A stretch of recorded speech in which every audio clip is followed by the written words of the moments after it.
へら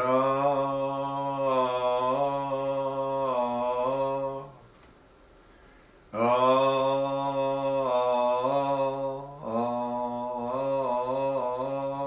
く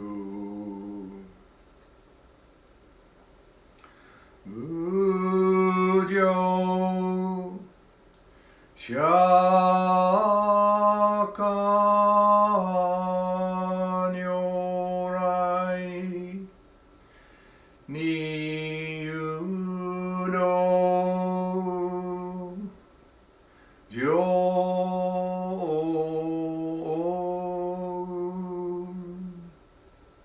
三下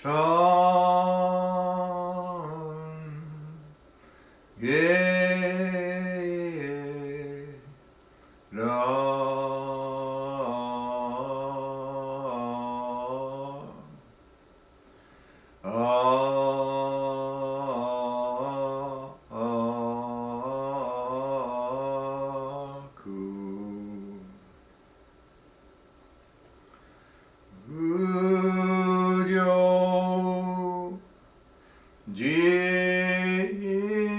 方如来にゆど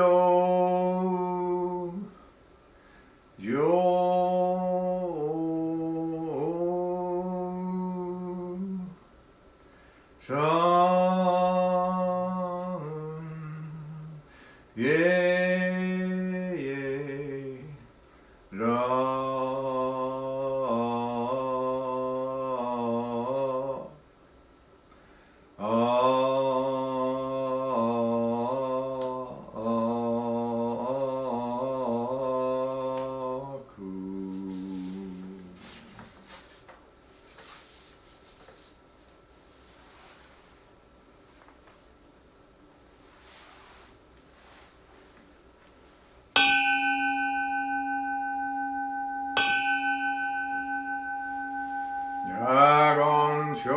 야건초세간 일시무조도 시간 후만속 세후조쇼각 가오무 Hiroshi Sagara, Tomi Tsuji, Shizue Hirose, Ikozo Kawasaki, Harumi Carol Ikuta, Tsuki Tanaka, Haru Ikuta, Morito Nishimoto, Mizuno Nishimoto, Shiro Murashige, Oshie Kiyota, Zentaro Tom Maekawa, Mikio Mori, George Shiako Uchida, Susumu Clifford Hayashi, Alice Kazuko Arita, Lorraine K. Mikami, Masami Arima, James Komodo.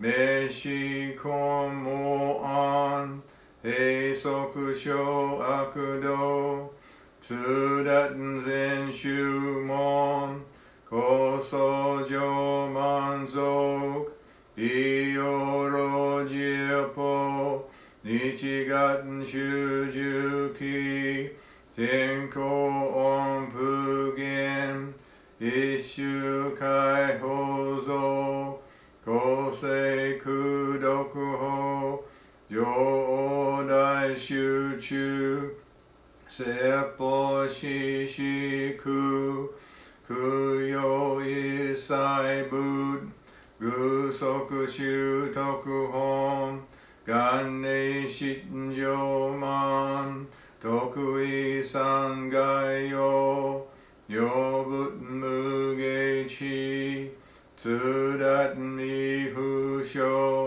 Gangaku Erik Toshi Sai Dai Shoson Shiganya Koka Daisen Okando Koku Shoten Nin To Uchi Myoke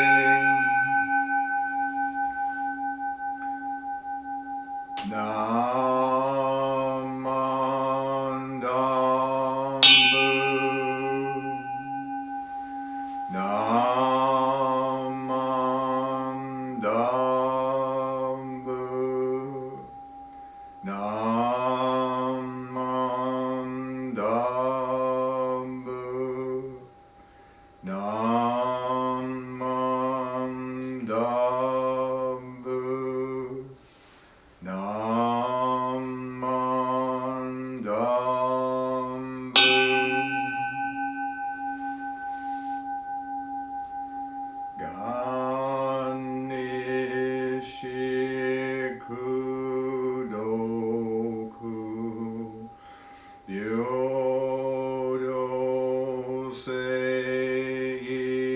Isai Dohon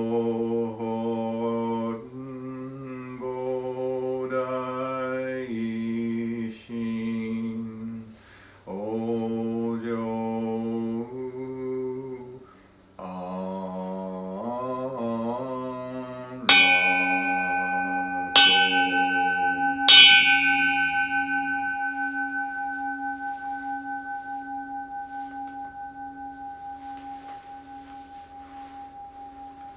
Namo Amida, Namo Amida, Namanda, Namanda, Namanda.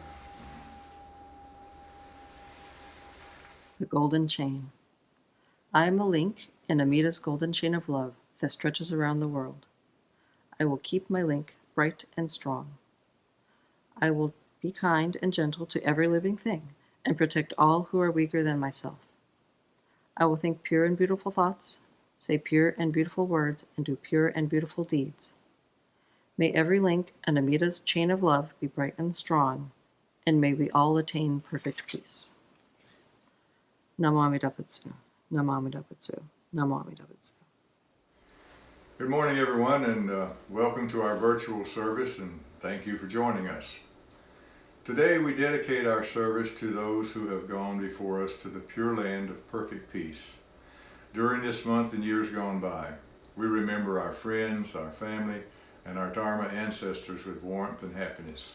By keeping these memories of our loved ones alive, we can conceivably better understand ourselves. Please join me in Gassho for words from collected works of Shinran, Hymns of the Pure Land Master. Casting off long kalpas of painful existence in this Saha world, we live in expectation of the Pure Land, the uncreated.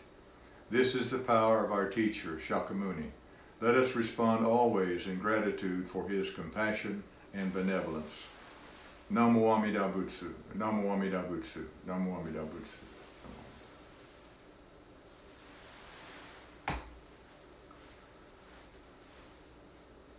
The following words are attributed to Shakyamuni Buddha.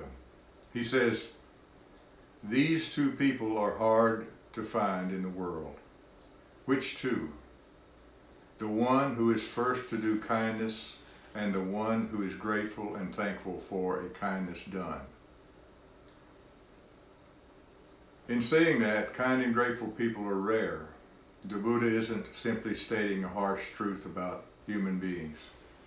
He's advising us to treasure those people when we find them, and more importantly, showing us how we can become a rare person ourselves. The Buddha, in one of his lessons, tells his monks, he says, "I tell you, monks, there are two people who are not easy to repay. Which two? Your mother and your father.